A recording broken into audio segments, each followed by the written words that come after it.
Welcome to Biggest Spoilars, the destination for exclusive spoilers, latest updates. The people of Port Charles gather for what was supposed to be a peaceful, uplifting day, one filled with family unity, renewed faith, and hopeful beginnings. A baptism meant to wash away old wounds instead becomes the catalyst for a chain reaction that shakes the entire town to its core. Encouraging words fill the church, but underneath them lie secrets waiting to detonate. Angry threats simmer behind polite smiles. And one mother, one doctor, one woman who has spent years trying to protect her family, finally breaks. Portia Robinson, a woman known for her strength, composure, and obsession with control, finally loses it all. In the courtroom, under the harsh pressure of truth and consequence, she crumbles. Tears stream down her face. Her voice shakes. And she reveals a secret she swore she would take to her grave. A confession powerful enough to change everything. A confession that destroys trust, ignites fury, and reshapes alliances. A confession that could cost her the very people she loves most. But before her world collapses in that courtroom, the day begins like any other in Port Charles, with a baptism filled with hope that quickly spirals into chaos. Serenity before the storm. The church is glowing, peaceful, and serene as families gather for the morning ceremony. Soft hymns echo through the space. The scent of candles lingers in the air. Parents smile proudly. Children fidget. Whispered prayers rise from every corner. For a moment, it feels like all the drama, heartbreak, and danger of Port Charles is suspended. Elizabeth stands near the front with tears in her eyes, thinking of all the people she's lost. Stella greets guests with a proud smile, believing today might restore fractured relationships. Curtis, wheels of his chair glinting under the sunlight from the stained glass windows, tries to stay hopeful despite months of emotional turmoil. Trina arrives quietly, her expression guarded, still recovering from her own fears, secrets, and betrayals. Portia stands with her hands clasped tightly together, trying to calm herself. She looks composed, but beneath her controlled breathing is a storm so volatile she can barely contain it. She keeps wiping her palms against her dress. She keeps glancing at Curtis. She keeps staring at Trina with visible guilt. Every small gesture betrays the truth she's been holding back. The baptism proceeds. It is beautiful. It is emotional. It is filled with prayers of hope and wishes for renewed peace. But peace is fleeting. Especially when one woman's secret has been poisoning her from the inside out. And a shadow of dread. As the ceremony continues, guests offer encouraging words to the family. Today is a new start. You're blessed. The whole family is blessed. Let this be the beginning of healing. Everything will get better from here. Portia hears every phrase like an arrow to the heart. Healing? New beginnings? Blessings? She knows none of that is true. The encouraging words feel like daggers. Curtis thanks people with polite nods, but even he notices Portia's trembling. Trina tries to maintain her distance, but she keeps glancing at her mother with suspicion. Stella studies Portia with sharp eyes, recognizing signs of an emotional breakdown she has seen before. But no one knows how close Portia is to breaking. No one knows the weight she carries. No one knows today isn't just about a baptism. It's the day everything she's been hiding finally explodes. White medium star court date follows, the real judgment awaits. Immediately after the baptism, families prepare to leave for the courthouse. It's a complicated day, beautiful on the surface, but messy underneath. A legal battle has been brewing for weeks. A custody dispute. A malpractice review. A federal inquiry. Rumors swirl, but nothing is confirmed. Portia says she's fine. Portia says everything will work out. Portia says no one needs to worry. But her voice shakes each time she says it. She clutches her purse so tightly her knuckles turn white. Curtis insists on accompanying her. Trina refuses to stay behind. Stella insists they must present a united front. But Portia knows unity is the last thing they'll have once the truth comes out. Pressure rising. The courtroom is filled with spectators, family, colleagues, reporters, and curious Port Charles residents drawn to the drama like moths to a flame.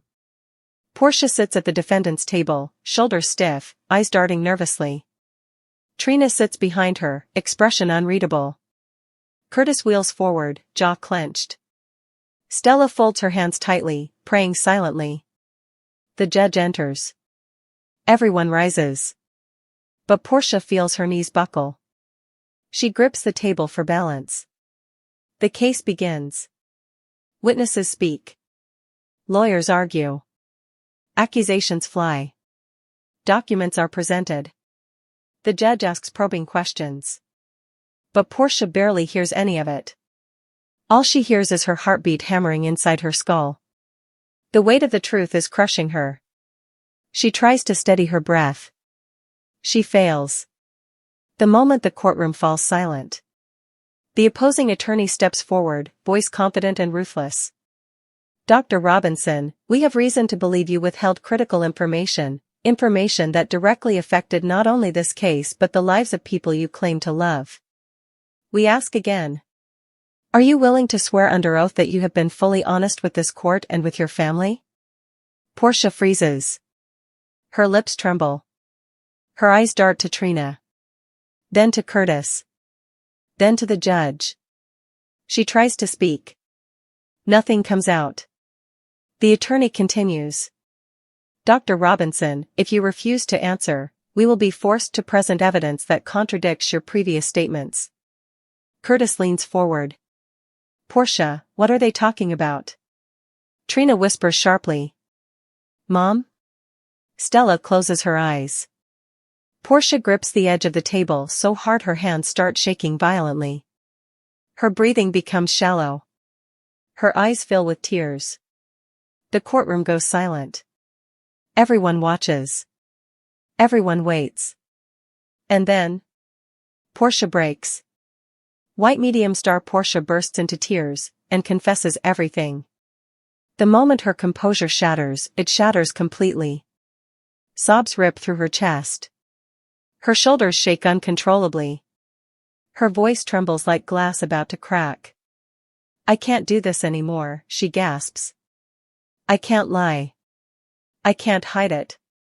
I can't pretend. Curtis grabs the side of his chair, stunned. Trina's eyes widen in horror. The judge leans forward. Dr. Robinson, what truth are you referring to? Portia breaks down, covering her face with both hands. It's my fault, she cries. It's all my fault. I didn't want to hurt anyone. I only wanted to protect my family. But I made everything worse. The courtroom erupts into whispers. Trina steps forward sharply. What did you do? Portia sobs harder. I should have told you all from the beginning. But I was scared. I was so scared. Curtis speaks through trembling lips. Portia, tell us the truth. And then, with the weight of years pressing down on her, she finally confesses the shocking secret she has kept buried. I lied about the medical results. I lied about the timeline. I lied about who was responsible for everything that happened. Someone didn't have to die. Someone didn't have to suffer. But I let it happen. Gasps explode throughout the room. The judge slams the gavel, calling for order. Curtis looks furious. Trina is shaking uncontrollably. Stella whispers, Dear God. Portia continues, broken, panicked, sobbing. I thought I could fix it before anyone found out. But everything spiraled. And I couldn't stop it.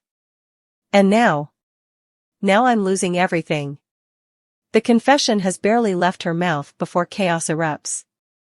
Trina shouts, How could you? Curtis demands answers, his voice trembling with betrayal. You lied about someone's life, Portia? Whose life? Who did you sacrifice? The opposing attorney fires off accusations. She manipulated medical records. She misled investigators. She interfered with evidence. Reporters leap from their seats. Families begin yelling. A security officer steps forward, trying to keep order. But nothing can stop the eruption of anger. A relative of the injured party points at Portia fiercely. "You destroyed my family. You should pay for this." Another voice shouts. "She belongs in prison." Someone else screams. "She lied to Curtis again. She lied to Trina again. How many secrets does this woman have?" Portia collapses and sobs. Trina shakes her head. "I trusted you," she whispers. "I defended you. And you did this?" Curtis stares at her like she is a stranger. "You didn't just lie. You let people suffer. You let me believe a false version of the truth, again." His voice breaks. Portia lets out a heart-shattering cry. "I didn't want to lose you." Portia faces the consequences. The judge bangs the gavel again and again. "Order! Order!" When silence finally falls, the judge's voice is cold, stern, and devastating. "Dr. Robinson, given your emotional outburst and admitted dishonesty, this court is left with no choice." Portia sobs quiet. Trina grips the back of a chair. Curtis closes his eyes. The judge continues. "Until a full investigation is completed, I am ordering an immediate suspension of your medical license." Portia's entire world collapses. Her knees buckle. Curtis reaches out instinctively. Then pulls his hand back, unsure. Trina gasps. Stella covers her mouth. The judge adds. "You will remain under review. If evidence supports what you have confessed today, criminal charges may follow." Angry murmurs fill the courtroom. Portia cries harder, shaking violently. Her confession did not bring relief. It brought devastation. She has lost her credibility, her career, her marriage, her daughter's trust, her standing in the community. And the truth is still unraveling, because she has not yet confessed the entire story. Only the first, most painful piece. Nothing will be the same. As the courtroom empties, emotions run wild. Trina walks away with tears streaming down her face. Curtis remains frozen, jaw tight, eyes cold. Stella whispers prayers under her breath, unsure whether to comfort or condemn. Portia sits alone, trembling, staring ahead as if her soul has left her body. Everything she hoped to protect has crumbled. And the truth she still hasn't spoken, the who behind her confession, hangs over Port Charles like a dark cloud ready to burst. This baptism day began with blessings. And ended with a confession that will destroy lives. Brooklyn Quartermain talked lemon, while Trina Robinson opened up to Ava Jerome. At the PCPD, Dante Falconeri and Nathan West engaged in shop talk. While Dante assigned Nathan to probe Drew Kane's shooting, Stella gashes into Drew for abusing his power and targeting her family, while Drew vows to take down Curtis, indeed if it means framing Michael rather. At the PCPD, Dante tasks Nathan with elving Drew's firing, reviewing a lineup of suspects that includes Michael, Carly, Curtis, and indeed Nina. Brooklyn tried to move Harrison Chase not to cook a lemon for Thanksgiving, but he claimed on doing commodity nice for the family.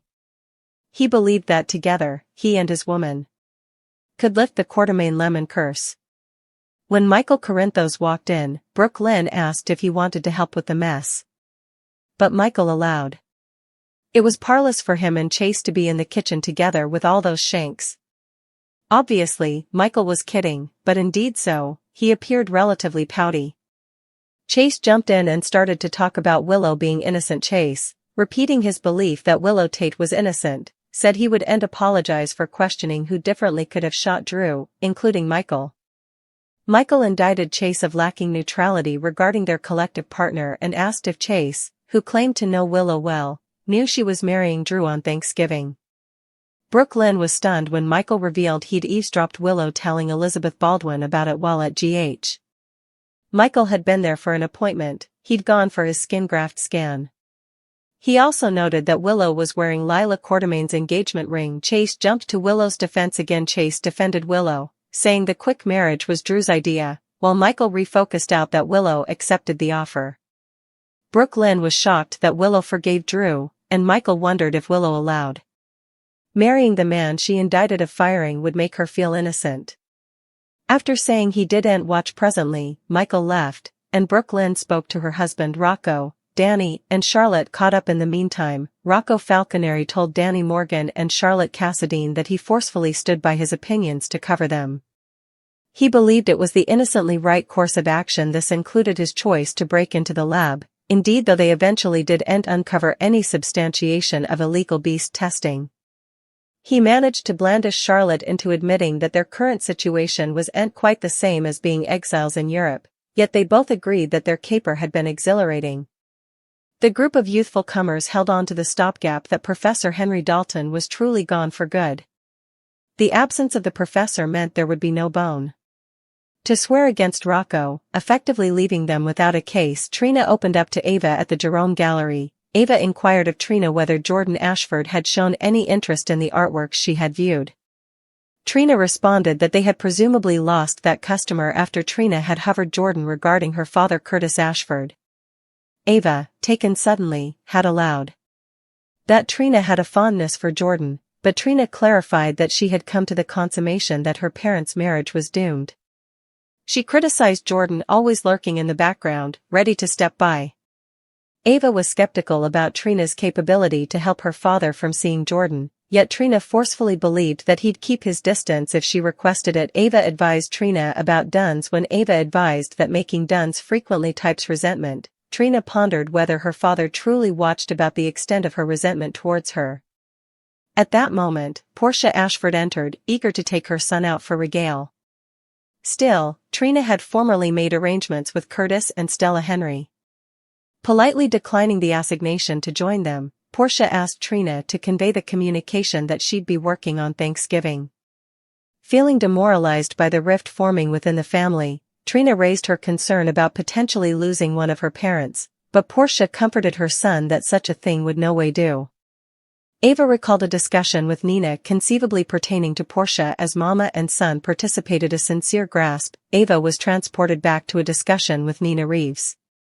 Her friend had revealed that she had linked another existent as an implicit suspect in Drew's firing, and Ava couldn't shake the solicitude that Nina might have been suggesting to Portia. After Trina left, Portia commended Ava about her son's struggles with the divorce. She mentioned Trina's passions of resentment, questioning if she or Jordan was the target. While relieved it wasn't about her, Portia stressed effects could change if Curtis wasn't the baby's father, expressing her fear of losing her son.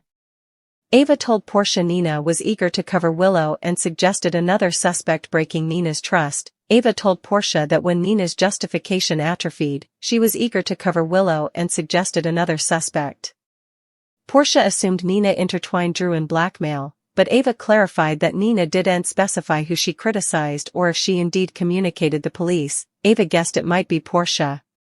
Feeling betrayed by someone she allowed was a friend, Portia bothered about being arrested for tried murder and conceivably giving birth in captivity if condemned.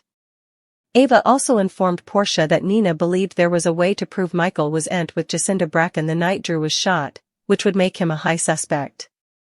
Grateful for the heads up, Portia revealed that Nina's conduct might force her to explain her whereabouts that night, and that could land me in a different kind of trouble. She worried. Stella tore into Drew when Trina arrived at the eatery. She informed Curtis and Stella that she had completed all the Thanksgiving regale shopping and mentioned that Portia would be absent due to work commitments. Curtis encouraged them to concentrate on their blessings, egging Trina to express her gratefulness for Stella being cleared of fraud charges. Upset about the disquisition against her, Stella resolved to defy Drew for misusing his authority against their family. Marching through the eatery, she brazened the Solon for exploiting her to settle a score with her whoreson. Martin Gray and Curtis managed to blandish Stella back to her table, and as Curtis departed, Drew suggested that he might remind his aunt that examinations could be restarted. Trina remarked on the intensity of Stella's battle. Once Stella returned to the table, Trina remarked that the discussion had been relatively violent. Stella admitted it felt satisfying to tell that wisecrack exactly what she allowed. But she questioned whether it was wise to provoke him. Curtis comforted his aunt not to fret about Drew, asserting that he'd guard his family from the Solon by any means necessary. Meanwhile, Martin reminded Drew of their former agreement to keep Stella off his vengeance list. But Drew joyfully placarded that Stella would face enough suffering when he took down her cherished whoreson for shooting him. Martin asked Drew if he believed Curtis shot him. As their eyes shifted towards the Ashfords, Martin posed a question to Drew, asking whether he still held the belief that Curtis was the individual responsible for the firing incident. In response, Drew expressed that his conviction had only strengthened, especially due to the perplexing exposure of the blackmail substantiation against Portia, which had dissolved from his safe on that very night. Nonetheless, driven by his determination to make certain that Michael would bear the blame for the firing, Drew placarded his intention to seek out an indispensable system to ensure Curtis faced consequences. Drew was intent on making sure that Michael was arrested and condemned for his firing. He didn't watch whether Michael was really the bone who shot him or not. Dante and Nathan's shop talk at the PCPD. Dante expressed gratefulness to his former mate for minding for his son, who was back home after making bail. Dante also sought Nathan's studies on who differently might have shot Drew. Nathan questioned if they were continuing the case, but Dante clarified that Acting District Attorney Justine Turner believed Alexis Davis could condemn the PCPD for mishandling the disquisition. Thus, they demanded a attestation. Nathan proposed that Chase might be a better operative for this, but Dante claimed on keeping Detective Harrison down since Chase had a bias towards Willow. Dante assigned Nathan to probe Drew's firing case. Nathan reminded him that he's Willow's uncle, but Dante refocused out he has no particular ties to her. The two also started reviewing lines of other implicit suspects, beginning with Michael, who had both motive and occasion. Nathan considered his family, Nina, a long shot, but he and Dante allowed. Curtis and Carly Spencer merited further attention. Nathan refocused out that as a former Bobby and PI, Curtis was professed at hiding his tracks. His whereabouts that night were unknown. Dante believed Curtis had the least motive, but Dante agreed and decided they should probe Curtis's justification further.